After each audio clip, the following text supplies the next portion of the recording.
चलिए जानते हैं आज की महत्वपूर्ण काम की खबरों को सिर्फ 10 मिनट में। दोस्तों अभी तक हमारी इस वीडियो को लाइक नहीं किया तो वीडियो को लाइक जरूर कर दीजिए। चलिए दोस्तों वीडियो को शुरू करते हैं।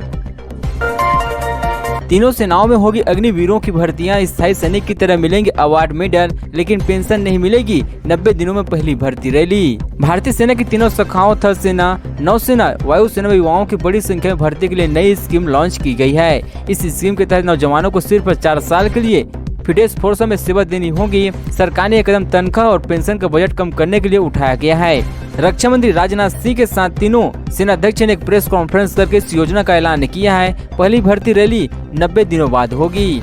डिपार्टमेंट ऑफ मिलिट्री अफेयर्स की तरफ से तैयार की गई अग्निपथ रिक्वायरमेंट स्कीम के पहले 2 ऑफ ड्यूटी नाम दिया गया था। इस स्कीम के तहत स्मार्ट टर्न के लिए ज्यादा सैनिक की भर्ती की जाएगी। विभाग ही इसको लागू करेगा। सरकार ने अपने खर्चों में कटौती के लिए और डिफेंस फोर्स में युवाओं की संख्या बढ़ाने के लिए इस स्कीम को पेश किया गया है। अग्निपथ के तहत हर साल करीब 45,000 युवाओं को सेना में शामिल किया जाएगा। ये युवा 17.5 से 21 साल की उम्र के बीच होंगे। इन्हीं 4 सालों के लिए सेना में सेवा देने का मौका मिलेगा। गहलोत बोले हिंदू करके चुनाव जीतने से घमंड आ गया। कहा बीजेपी आरएसएस में जो जहां बैठा वहीं लूट रहे हैं। मुख्यमंत्री अशोक गहलोत ने राहुल गांधी से ईडी के पूछताछ मामले केंद्र सरकार बीजेपी आरएसएस पर गंभीर आरोप लगाई हैं। कहा कि 8 साल में देश में जो करप्शन फैला है आप उसकी कल्पना नहीं कर सकते हैं। मुझे जो जानकारी है, मैं जो उद्योगपति से व्यापारियों से सुनता हूं, आप कल्पना नहीं कर सकते इतना बड़ा करप्शन हो रही है। उनकी तरफ ईडी का ध्यान नहीं जाता। इनके खुद इतने लोग हैं, चाहे आरएसएस के हो या बीजेपी के हो, सबने लूट मचा रखी है। खुलेआम लूट मचा रखी है। जो जहां बैठा है वहां लूट रही है, उस तरफ ध्यान नहीं जाता इन लोगों का। गहलोत मंगलवार को दिल्ली में मीडिया से बातचीत कर रहे थे। गहलोत ने कहा कि राहुल गांधी से ईडी रात को 12 बजे पूछताछ करती है। ऐसा कौन सा गुनाह कर दिया? कौन सी अरबों खरबों की मनी लॉन्ड्रिंग हो गई है? जहां अरबों खरबों की मनी लॉन्ड्रिंग होती है वहां तो पूछताछ नहीं होती है।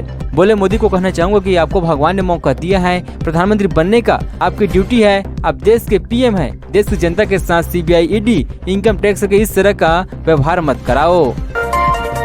भोपाल में भाजपा की मालती वर्सेस कांग्रेस की विधानसभा। बीजेपी के 16 में से 13 मेयर कैंडिडेट घोषित। इंदौर, रतलाम, ग्वालियर में पेंच, जाने किसका मुकाबला। भाजपा ने 16 में से 13 नगर निगमों के लिए महापौर प्रत्याशी का ऐलान कर दिया है।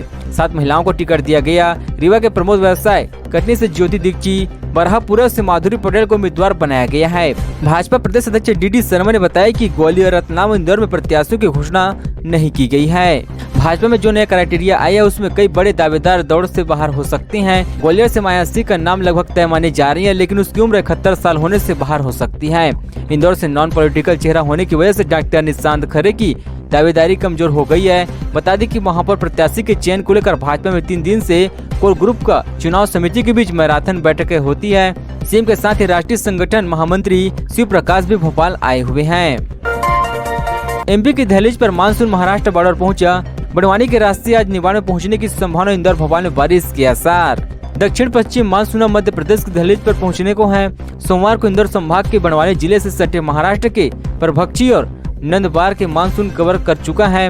मौसम विभाग के मुताबिक अगले 48 घंटे में मानसून के बुरहानपुर, बनवाली, खंडवाना, बतौला के जिले के दक्षिण हिस्से में पहुंचने की संभावना है। भोपाल, इंदौर में आज शाम को बारिश के चांस है। सोमवार को भोपाल संभाग, मालवा, निमाड़ समेत प्रदेश के कई इलाकों में प्री मानसून बारिश की सिलसिला जारी रहा। राजधानी में सुबह से शाम तक धूप खिली रही, लेकिन शाम को शहर के कई इलाकों में तेज बौछार पड़ी है। कहीं कहीं तेज बारिश भी हुई। पिछले 24 घंटों में भोपाल से प्रदेश के 19 जिलों में प्री मानसून बारिश हुई है। उज्जैन, भोपाल, इंदौर संभाग से प्रदेश के पश्चिमी इलाकों के हिस्सों में तेज हवा चली है। मंडवानी और खंडवा में तो 3.5 इंच तक पानी गिर गया है। लिव इन रिलेशन में जन्मा बच्चा प्रॉपर्टी में हकदार। सुप्रीम कोर्ट ने कहा साथ रहे महिला पुरुष का रिश्ता शादी जैसा। सुप्रीम कोर्ट ने एक महत्वपूर्ण फैसला सुनाते हुए बिना शादी के पैदा हुए बच्चे को भी पिता की प्रॉपर्टी में हकदार माना गया है। सुप्रीम कोर्ट ने कहा कि अगर महिला और पुरुष लंबे समय तक साथ रहते तो उसे शादी जैसा ही माना जाएगा और इस रिश्ते से पैदा हुए बच्चे को भी पिता की प्रॉपर्टी में हक मिलेगा। सुप्रीम कोर्ट ने केरल हाईकोर्ट के उस फैसले को रद्द किया है। इसमें कोर्ट ने एक युवक को उसके पिता की संपत्ति में इसलिए हिस्सेदार नहीं माना था क्योंकि उसके माता पिता की शादी नहीं हुई थी। सुप्रीम कोर्ट ने कहा कि दोनों की शादी भले ही न हुई हो, लेकिन दोनों लंबे समय तक पति पत्नी की तरह साथ रहे हैं। ऐसे में अगर डीएनए टेस्ट में यह साबित हो जाए कि बच्चा उन दोनों का ही है तो बच्चे का पिता की संपत्ति पर पूरा हक है। केरल के एक व्यक्ति ने अपने पिता की संपत्ति में हुए बंटवारे में हिस्सा न मिलने पर हाईकोर्ट में केस लिया था। उनसे कहा था कि उसे नाजायज बेटा बताकर हिस्सा नहीं दिया जा रही है। केरल हाईकोर्ट के फैसला सुनाते हुए कहा था कि जिस व्यक्ति की संपत्ति पर वह हक जता रही है उसे उसकी मां की शादी नहीं हुई थी, ऐसे में उनके परिवार की संपत्ति पर हकदार नहीं माना जा सकता है। प्रयागराज हिंसा के बवालियों को लगेंगे पोस्टर, सिटी फुटेज, तस्वीरों से पहचाने गए 95 आरोपी, 5000 उपद्रवों को ढूंढ रही है पुलिस। प्रयागराज में जुम्मे की नमाज के बाद उपद्रव करने वालों की तलाश में पोस्टर लगाए जाएंगे। पुलिस ने तस्वीर, सिटी फुटेज, सर्विलांस कैमरे और लोगों से मिले वीडियो से इकट्ठा करेगी। बवाल करने वालों की पहचान होने के 4 दिन बाद भी उसका पता नहीं चल सका है। उसकी धरपकड़ के लिए पुलिस उसके पोस्टर लगाने की तैयारी कर रही है। वहीं प्रयागराज हिंसा के मास्टरमाइंड मोहम्मद जावेद उर्फ जावेद पम का 2 मंजिला घर रविवार को बुलडोजर से गिरा दिया गया। जावेद की बेटी ने इस कार्यवाही को गलत बताया है। जावेद पम की पत्नी परवीन फातिमा ने हाईकोर्ट में पिटीशन दाखिल कर प्रयागराज विकास प्राधिकरण के खिलाफ कार्रवाई की मांग रखी है। जावेद की पत्नी का कहना है कि घर उनके नाम पर था। ये मकान उनके पिता ने उन्हें शादी के पहले गिफ्ट में दिया था। इसे जावेद का मालिकाना हक नहीं है, फिर उनको नोटिस दिया गया। पूरे मामले में विकास प्राधिकरण ने इस मकान को बनाने के लिए नक्शा पास नहीं कराने की बात कही गई है। जयपुर दिल्ली की लग्जरी बस 200 रुपए महंगी हुई। राजस्थान के रोडवेज की वॉलेज बसों का किराया बढ़ा, 1 जुलाई से 900 रुपए लगेंगे। जयपुर से दिल्ली का लग्जरी सफर अब 30% महंगा हो गया है। राजस्थान रोडवेज से सुपर लग्जरी वॉल्वो बस के किराए में 200 रुपए बढ़ा दिए गए हैं। ये किराया जयपुर दिल्ली के बीच चलने वाली एसी डबल डेकर ट्रेन है। ये किराया जयपुर दिल्ली के बीच चलने वाली एसी डबल डेकर ट्रेन से 400 रुपए ज्यादा है। रोडवेज का वे बढ़ाया हुआ किराया 1 जुलाई से लागू होगा। दरअसल रोडवेज प्रशासन ने कोविड के समय यात्री भार कम होता देख जयपुर दिल्ली रूट पर वॉल्वो बस का किराया 200 रुपए कम कर दिया था।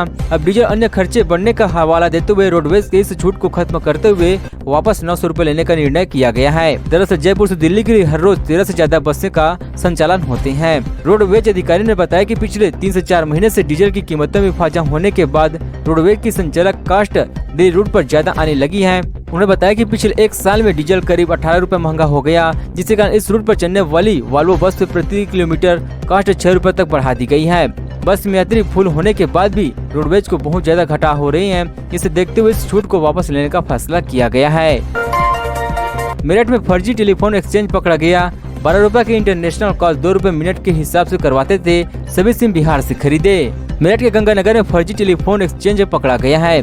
इस एक्सचेंज में मिले सिम कार्ड बिहार से लगाए गए थे, जबकि उसे चलाने के लिए केरल के एक्सचेंज का इस्तेमाल किया जा रहा था।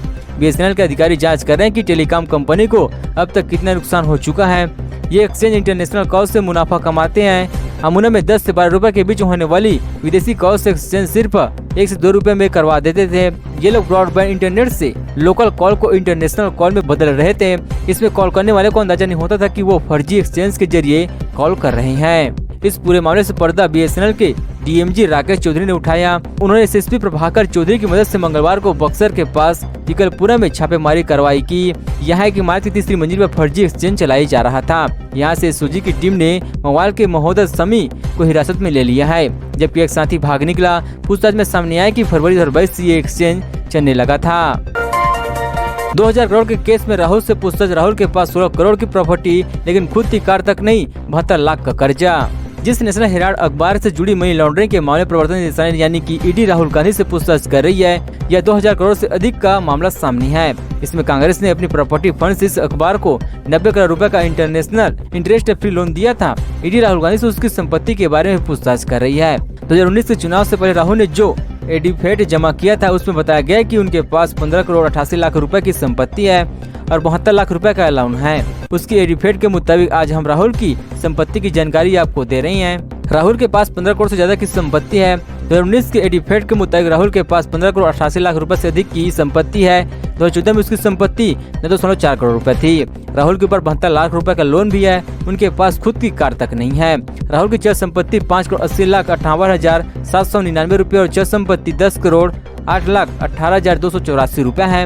उनके पास 40,000 कैश है। वही 17,73,000 रुपए अलग अलग बैंकों में जमा है।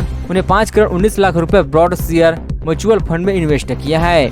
दिल्ली के सतानपुर गांव से विरासत में मिली खेत में राहुल का हिस्सा भी है। पैगंबर विवाद पर पाकिस्तानी कनेक्शन 7,000 ट्विटर अकाउंट से रांची जुम्मे वाली हिंसा की साजिश। फेक न्यूज से मुसलमानों को भड़काया। पैगंबर मोहम्मद पर दिए गए नुपुर के विवादित बयान के बाद देश के कई शहरों में शुक्रवार को हिंसा हुई है। इस हिंसा को भड़काने के पीछे पाकिस्तानी का हाथ भी सामने आ रही है।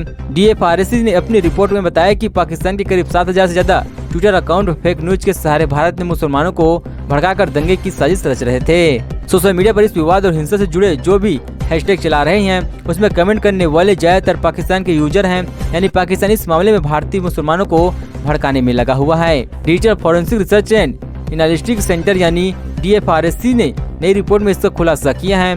DFRC ने अपनी रिपोर्ट में 60,000 से ज्यादा ट्विटर यूजर के नेचर ऑफ पोस्ट और कमेंट बिहेवियर एनालिसिस किया गया है। एनालिसिस में पाया गया कि 60,000 में ज्यादातर यूजर ने नॉन वेरिफिकेशन अकाउंट थे जिन्होंने इस मामले से जुड़े ज्यादातर हैशटैग में कमेंट किए थे। इसमें से करीब 7,000 लोग पाकिस्तान के थे। साफ है कि पैगंबर विवाद से जुड़े हैशटैग को पाकिस्तान के ट्विटर अकाउंट से आगे भी बढ़ाई जा रही है। वही 3,000 अकाउंट सऊदी अरब के थे, 2500 अकाउंट भारत से, 1400 मिस्र से और 1,000 से अधिक अमेरिका और कुवैत से हैं। दोस्तों खबरों का सिलसिला बस यहीं तक। दोस्तों वीडियो जानकारी आपको अच्छा लगा वीडियो को प्यारा सा लाइक कीजिए।